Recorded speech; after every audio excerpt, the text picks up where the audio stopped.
In 1969, a radio telescope in the middle of rural New South Wales received a television signal from the moon. Not Houston, not Cape Canaveral, just a big metal dish sitting in a paddock near a town called Parkes. Population, not many. The kind of place where everyone knows everyone, where the biggest arguments are usually about the weather, the footy, or who's making the best pies in town. And on that night, the weather turned bad, really bad. Wind started pushing against this giant dish, hard enough that, by every rule they had, they should have shut it down, locked it in place, waited for the storm to pass. That's what the manual said. That's what the engineers knew. That's what everyone expected. But they didn't do that. They stayed. They kept the dish pointed at the moon. They held it there through wind that probably should have broken it. And because of that, the footage that 600 million people watched that night, the moment a human being stepped onto another world, came through that paddock, through Parkes. Not the place anyone expected, but the place that just quietly got the job done. The Americans sent flowers afterwards, which, to be fair, was a nice touch. And that story, that's completely true. Every part of it. What I'm about to tell you isn't. But it could have been. And if you think about it long enough, it starts to feel like something that might still happen one day. Because Parkes didn't stop listening after 1969. It never stopped. That's what it was built for. The whole point of the telescope was to sit there and listen to the universe. Not talk to it, not send anything out, just listen. And for decades, that's exactly what it did. Quietly, no drama, just signal after signal, most of them noise, some of them discoveries, but all of them coming from very, very far away, and none of them talking back. The Parkes Observatory was built in 1961. Back when radio astronomy was still figuring itself out. It sits about 20 kilometers outside the town of Parkes, far enough away from city interference, but not so far that you feel completely cut off from the world. Although, some days, it probably feels that way anyway. The dish itself is massive, 64 meters across, weighs around 1,000 tons, and somehow, it still moves with incredible precision, slowly, smoothly, like it's barely feeling its own weight. Its job is simple. Point at something in the sky and listen. That's it. No broadcasting. No signals going out. Just receiving. And over time, it got very good at it. Astronomers used it to study things people hadn't even properly understood yet. Pulsars, quasars, radio galaxies, objects so far away that the signals hitting the dish had started their journey before humans even understood what they were looking at. It was serious science, important work, but most people didn't care about any of that. What they cared about was the space race, because by the late 60s, the whole world was watching one thing, the moon, and whether or not humans were actually going to make it there. Apollo 11 launched on July 16, 1969. Neil Armstrong, Buzz Aldrin, Michael Collins. 4 days later, they reached the moon, and when it came time for Armstrong to step outside and take that first step, the world needed to see it. Live, that's where Parkes came in. Except, there was a problem. The weather. A storm rolled through central New South Wales. Wind speeds pushed way past safe limits. The dish was never designed for that kind of stress. Under normal conditions, they would have shut everything down, protected the equipment, waited it out. But this wasn't normal. This was one of those moments. The kind of moment you don't get twice. So they made a call, a quiet one. They kept the dish locked on the moon, even as the wind hit harder. Even as the structure started to move more than it should have, inside the control room, the team just kept working, adjusting, correcting, holding it steady. And when the signal finally came through, it was perfect, clear enough that NASA switched the global broadcast to Parkes. From that moment on, most of the world saw the moon through that dish, in that paddock, in the middle of New South Wales. And then it was over. The moment passed. The storm cleared. Everyone went home. And Parkes went back to doing what it always did, listening, quietly, for decades, until one day, it heard something it wasn't supposed to. Parkes went back to listening. Years passed. Quiet work. The kind that doesn't make headlines. The kind most people never think about. Until one day, it heard something different. Dale Murchison didn't notice it straight away. It wasn't dramatic. No alarms. No flashing lights. Just a signal. Faint. Repeating. At first, he barely even looked at it. Probably interference. That was always the first guess. Farm equipment. Aircraft. Someone's dodgy electronics. It happened all the time. He ran the usual checks. Waited for it to disappear. It didn't. He frowned, leaned closer to the screen, and ran it again. Still there. Same pattern. Same timing. He sat back slightly. That's odd.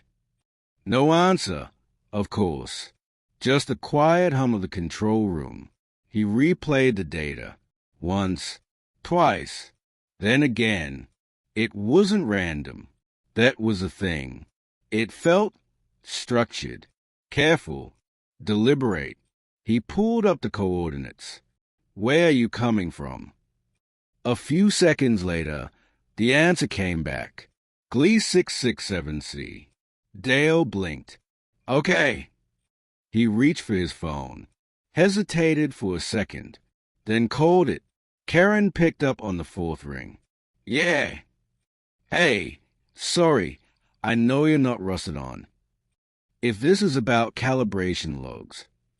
It's not. A pause. What is it? Dale looked back at the screen. I think you need to come in. Another pause. Longer this time. How bad? I don't know yet. That was enough. All right. I'm on my way. Karen arrived in under 10 minutes. No rush when she walked in. No panic. Just focused. She went straight to the console. Show me.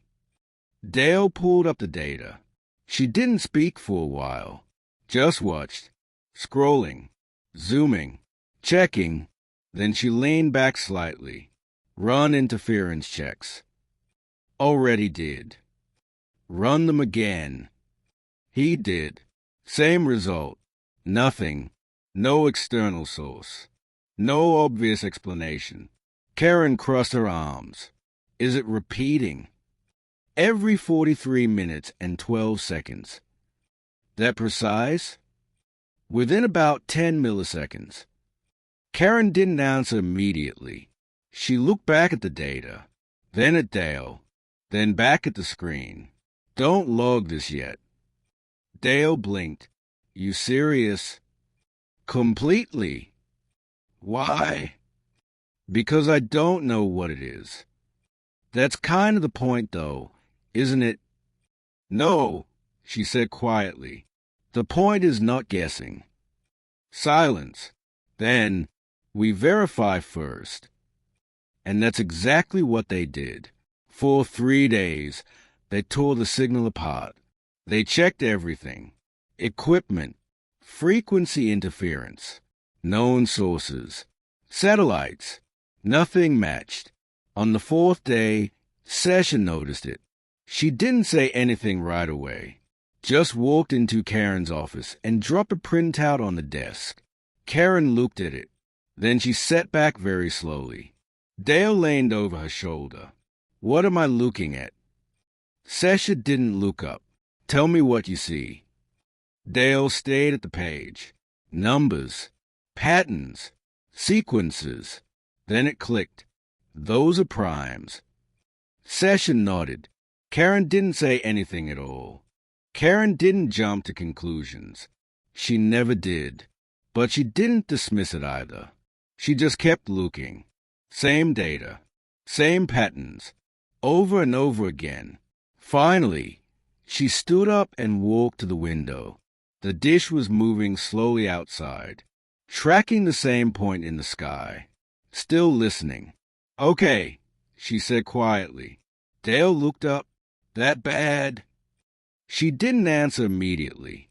Then, "If this is what it looks like, it's not bad." He frowned. "Then what is it?" Karen turned back to him.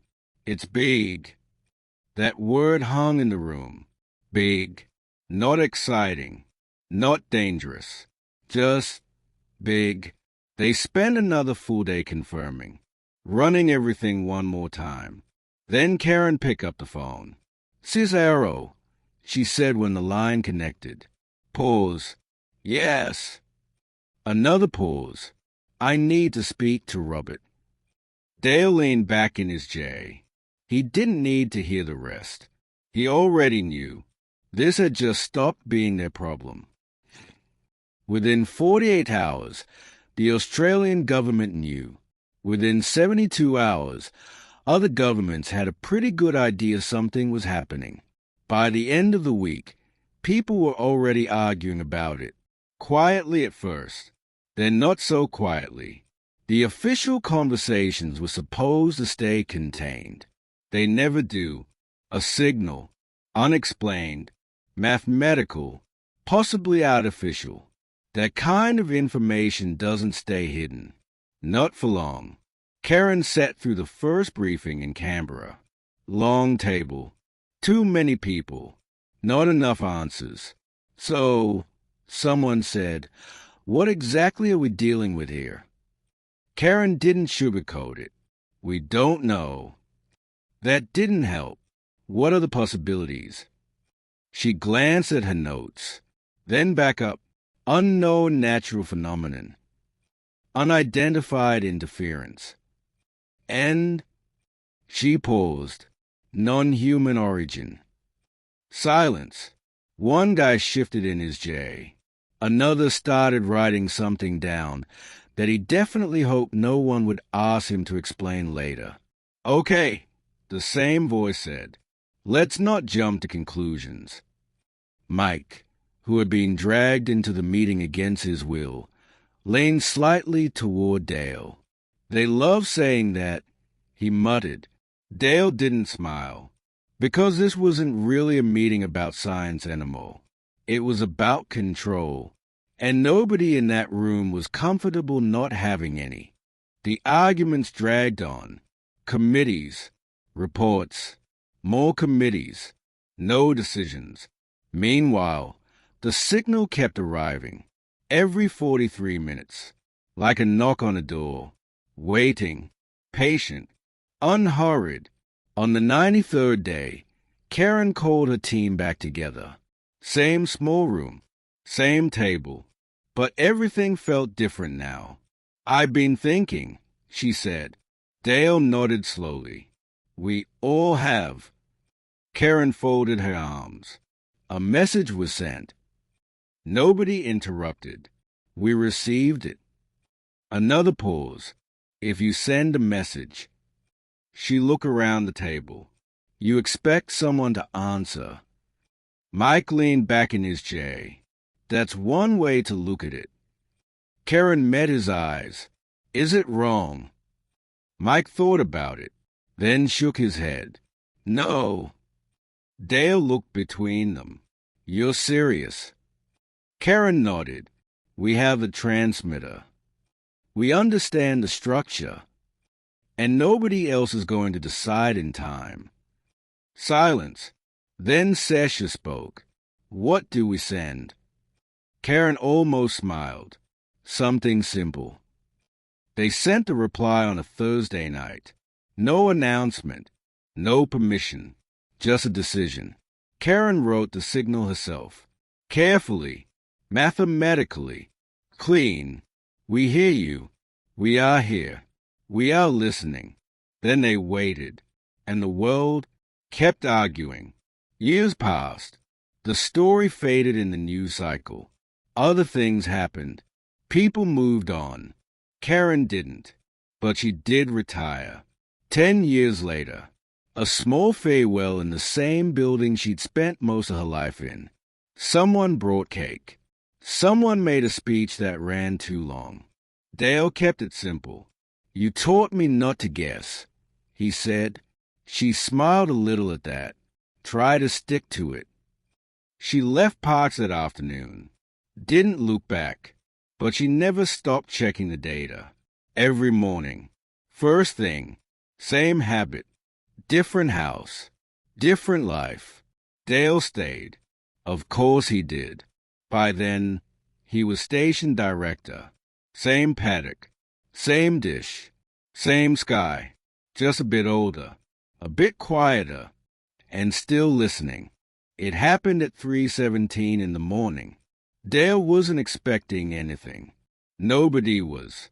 That was the thing about waiting that long. You stop expecting it. Until it happens anyway.